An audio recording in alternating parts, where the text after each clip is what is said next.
અરવલ્લી જિલ્લાના મેઘરજના મોટી મોરી રમાંડ ગામે ઈસવીસન 1981 થી જંગલ જમીનનો ભગવટો ભોગવતા ખેડૂતને મકાન જમીન ખાલી કરાવવા મોટું દબાણ કરી વન વિભાગ દ્વારા કરાતી હેરાનગતિથી ખેડૂતે ન્યાયની માંગ કરી। અરવલ્લી જિલ્લાના મેઘરજના રમાંડ પંથકમાં એક ખેડૂતને ઈસવીસન 1981ના વર્ષમાં જંગલ જમીનના કાયદા મુજબ જમીન મળી હતી।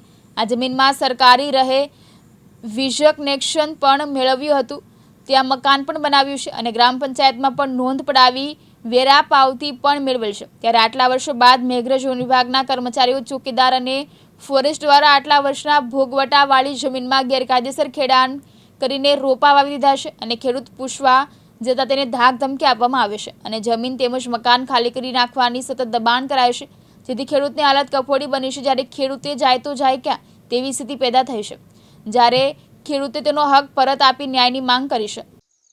હું મોટી મોરી રમાડ નાળ ગામે મેઘરજમાં મોટી મોરી રમાડ નાળ ગામે વન અધિકારી વોચમેનો દ્વારા અને ફોરેસ્ટર બિલ્ડર દ્વારા આ જમીન અમે વર્ષોથી ખેડતા હતા।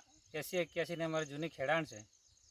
અત્યારે આ લોકોએ રોપા રોપ્યા છે અને બિનકાયદે હક ધરાવી અને અમને હેરાન કર્યા છે, ઉપરથી ધામધમકી બતાવે છે અને અમારું ઘર છે, અમારું ઘર બનાવ્યું ત્યારે પાયો ખોદ્યા તોય કશું બોલ્યા નહીં અને છેલ્લે ઘર બની ગયું અને બની ગયા પછી કહે છે કે આ ઘર અમારે પાડી નાખવામાં આવે છે।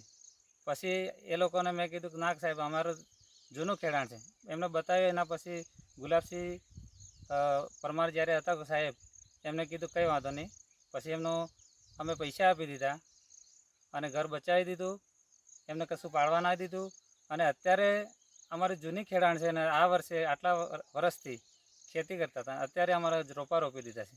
આની માંગ આપો સાહેબ અને અમારા ગામના વોચમેનો અને ફોરેસ્ટર બિલ્ડર દ્વારા અને આજુબાજુના જે વ્યક્તિઓ દ્વારાથી આ લોકો હેરાનગતિ કરે છે।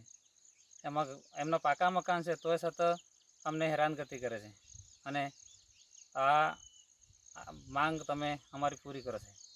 જયદીપ ભાટિયા, દિવ્યાંગ ન્યૂઝ, અરવલ્લી, ગુજરાત।